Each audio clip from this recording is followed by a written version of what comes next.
have genuine problems with the media. The media doesn't get the story right. The media exists in its own bubble. That's true. I agree. You got to stop. I mean, that last segment that I just had to listen to of all of the people saying the same old stuff. Also, you're incredibly repetitive. It's week after week. I mean, you're the flip side of Donald Trump. Fake news, and you say virtuous news. There's we just figure out what is real. I mean, I'm listening. Well, figuring out what is real is not so easy, and most people don't want to turn to Brian Stelter to tell us what's real. I'm sorry. Well, then why'd you bother coming on CNN a few times this week?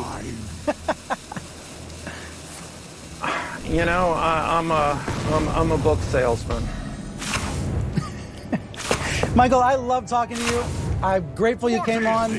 And I guess let's do it again in 4 years. Thanks. I have never seen anything so brutal in my entire life. And Brian Stelter is just so helpless. If he had even an ounce of integrity that was defensible, he'd be able to stand up for himself. But it's almost an admission to guilt the way he just laughs and looks guilty, looks completely stunned like a deer in the headlights. He doesn't even know what to say to mount a defense for his own actions, because his actions are indefensible, as I just stated. The guy just takes it. You're telling me if any Fox News host with a legitimate track record like Tucker Carlson would take that, he would just laugh nervously and not know how to reply? I mean, how is Brian Stelter even on TV being the host of his own show, interviewing people, if the guy can't even communicate when under pressure? I mean, what's the deal here? Brian Stelter, you are fake news.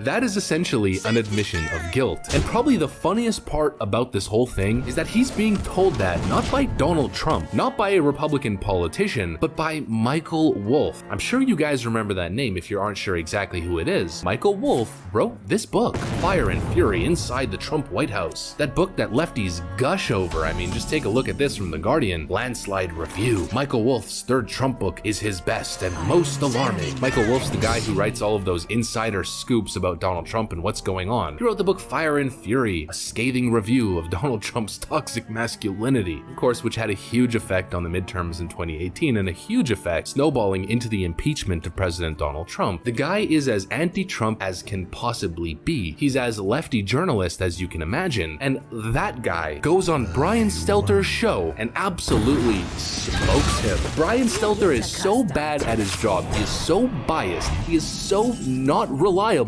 regardless of how many times he says welcome to reliable sources. He's such a partisan, such a hack, such a mouthpiece for the Democrat establishment that Michael Wolff calls him out and says, you are what's wrong with the media and the reason people have mistrust in CNN. I mean, yikes, folks. Brian Stelter, as a retort, even asks him, well, if you hate CNN so much and you think that we're the core of fake news and the core of why Americans are losing trust in the media, then why are you on CNN all the time? And he responds by saying, I'm a book salesman. I mean, just think about how hard that must have stung. Little Brian Stelter, who can't get a single person to buy his hoax book. Brian Stelter had the entire lineup of CNN shilling his book, people all over Twitter. I mean, we're talking about millions upon millions of dollars in free advertisement, and he only sold a couple thousand copies. It's a complete clown show. Nobody's watching, nobody's buying, and more importantly, nobody's buying the narratives. Nobody's buying the partisanship and the BS. No one takes Brian Stelter as a neutral conveyor of facts. He's always pretending as if he's the moral superior, who's providing the truth in a landscape of mistruths and misinformation uttered by the Trump campaign and the dreaded Fox News. But the guy's full of it.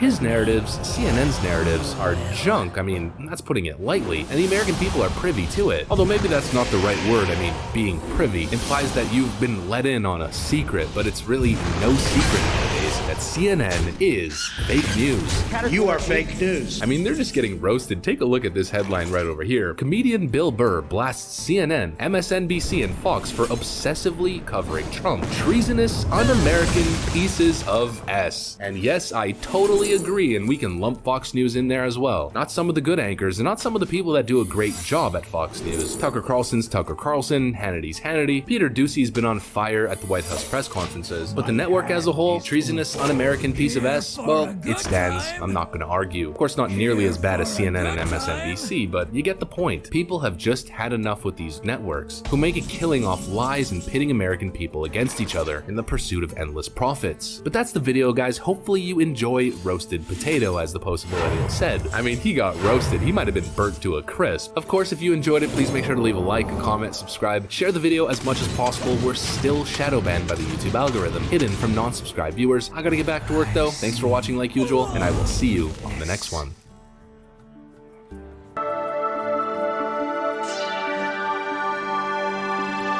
Hey guys, welcome to the Liberal Hive Mind, a channel solely focused on exposing the abundant hypocrisy of the left. The carefully polished portrayal of the Democrat as being some sort of moral saint, pillar of virtue, high level of character, compassion, integrity, is the biggest political scam ever orchestrated. Why is it that Democrats pretend to be so much better than you, but when the ugly truth finally shows itself, the exact opposite tends to be true? I mean, just think about it. Think about New York and Hollywood, all of these Democrat dweebs that are talking a big game. They're so compassionate, so caring, yet they're always the ones that are stuck in some sort of massive scandal involving abusing their power. They're all taking pictures with Jeffrey Epstein and Harvey Weinstein. They're always getting behind the new face of the Democrat Party, like in 2018 they all rounded behind Andrew Gillum in the state of Florida. And we all know exactly where that ended. Andrew Gillum basically being the black version of Hunter Biden. It's a massive con, a lie. It's like the family that lives next door. They got beautiful landscaping, a beautiful home, beautiful children, beautiful foreign cars parked outside, walking out in polos, playing golf on the weekends. But really, beneath the veneer, beneath the surface, is a dysfunctional family within the walls of the domain itself. That's really the best metaphor for the Democrats. They pretend to be something they are not. One little scandal happens with any random Republican, which are relatively rare for the most part, at least not to the level of Democrats, and it's national front page news non-stop. The same thing happens with Democrats seemingly every single week, and you don't even hear about it. I got two specific stories that I gotta show you guys. Democrats who talk a big game when it comes to virtue and compassion, who of course represent the antithesis of those two terms. Let me show you guys exactly what I mean, but before we get into any of it, please make sure to leave a like, a comment, subscribe, share the video as much as possible. We're still shadow banned by the YouTube algorithm, hidden from non-subscribed viewers. And with that out of the way, let's roll the tape. Alright guys, so just to start off, let me introduce to you Democrat Representative John Thompson. Mr. John Thompson is a virtuous Democrat, strong supporter of the current Biden-Harris administration. He's clearly morally superior to all of you guys. I mean, just check out his face mask. He was a key member, a key component to the anti-police rhetoric and anti-police activism in Minnesota during the summer of protests last year. In fact, a lot of you guys might actually remember him. Remember that viral moment of a Democrat outside someone's home in Minnesota, in a suburb with a bunch of activists and a loudspeaker or a microphone, yelling at kids and yelling at a household? I forget exactly what it was, but it might have been the household of a police officer or something. Anyways, the picture's on the screen, or at least it should be. I'm sure you guys remember. It was a video and an article that went pretty viral last year of an unhinged Democrat politician yelling at children. Racism BTFO'd, right? Well, not exactly. Democrat Representative John Thompson's political career is ostensibly Minnesota governor calls on Democrat Representative John Thompson to resign after criminal record of violence against women revealed. And it's not just the Minnesota governor, it's Democrats and Republicans unanimously calling for his resignation. Republicans and Democrats, including Governor Tim Walz, are calling on Representative John Thompson, DFL St. Paul, to resign after an investigation into his residency revealed multiple criminal acts of violence against women in his past. And you really need to pay attention to the words on that one. After an investigation into his residency revealed. Why is that relevant? Well, let me show you guys in a second. The truth is, Representative John Thompson did this to himself. As I told you guys, John Thompson has been an anti-police figure in Minnesota for a couple years now. Last year, there was a picture of Thompson taken at a Black Lives Matter protest where he was seen wearing the shirt "Legalize Being Black," of course pushing the narrative that it's somehow illegal to be black in America. Well, this is a narrative that Mr. John Thompson has been pushing very disingenuously that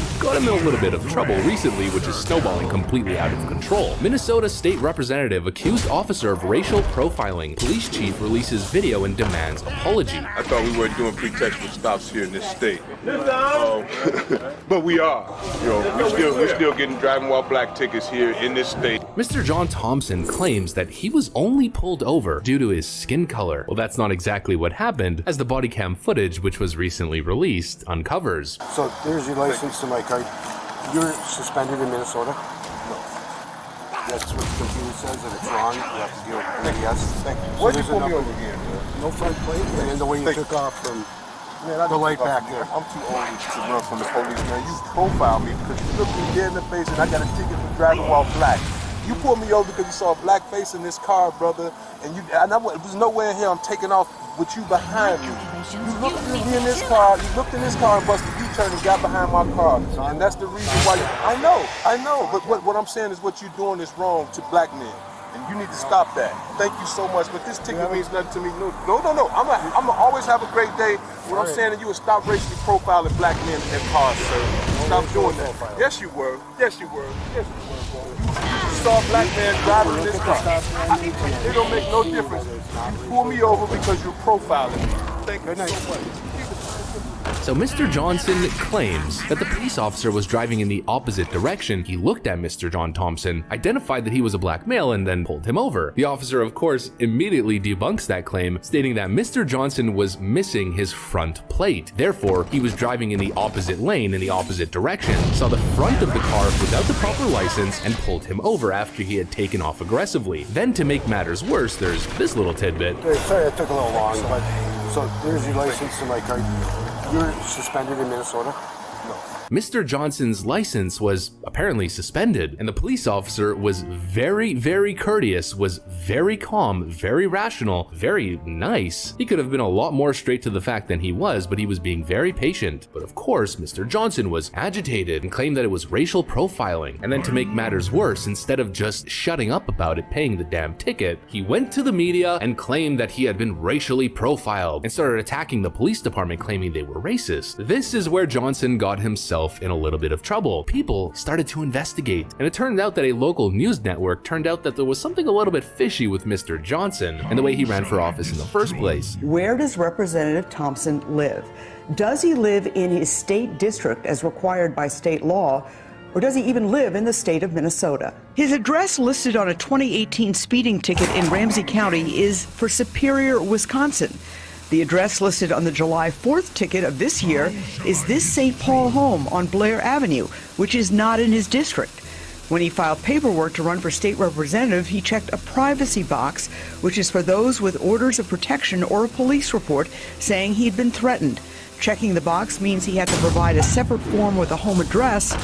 That form is not a public document. He doesn't even live in the district that he represents and gave a P.O. box as his address. And you see where this is going now, don't you? All you had to do was just comply with the officer, take the ticket because you were clearly wrong, and none of this would happen. But instead, he made it about race, launching false accusations and false claims of racial profiling, played the victim and tried to get his 15 minutes of fame, and ended up looking like an absolute buffoon. As people started to investigate his real residence, Thompson has made headlines recently for falsely accusing the St. Paul police of racially profiling him during a traffic stop. The accusation led to the police releasing footage of the stop and St. Paul Police Chief Axtell demanding an apology for the false accusation. Local news affiliate KSTP reports that court records dating back to 2003 show at least 3 instances in which Thompson was charged with disorderly conduct. Thompson was also charged with obstruction in connection with the 2019 incident at the North Memorial Health Hospital. The alleged acts of violence against multiple women outlined in these reports are serious and deeply disturbing. Minnesotans deserve representatives of the highest moral character who uphold our shared values. Representative Thompson can no longer effectively be that leader, and he should immediately resign. That one didn't age well, now did it? Juicy Smollier number 2.0, trying to make the whole thing about them and getting caught in a total PR disaster. Talk about karma, a total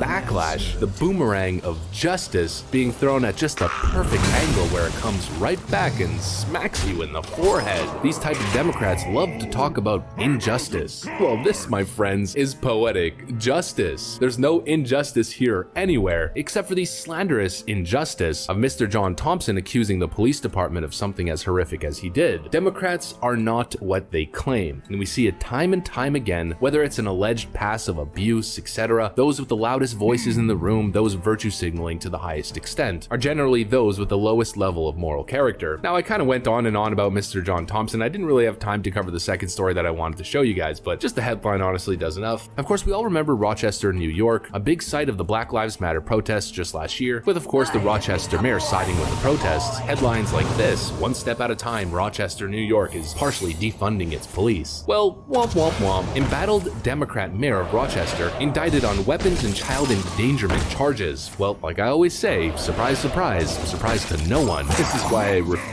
to be lectured by grandstanding Democrats. That's what I got for you guys though. If you enjoyed the video, please make sure to leave a like, a comment, subscribe, share it as much as possible. We're still shadow banned by the YouTube algorithm. Hidden from non-subscribed viewers. I gotta get back to work though. Thanks for watching. I'll see you on the next one.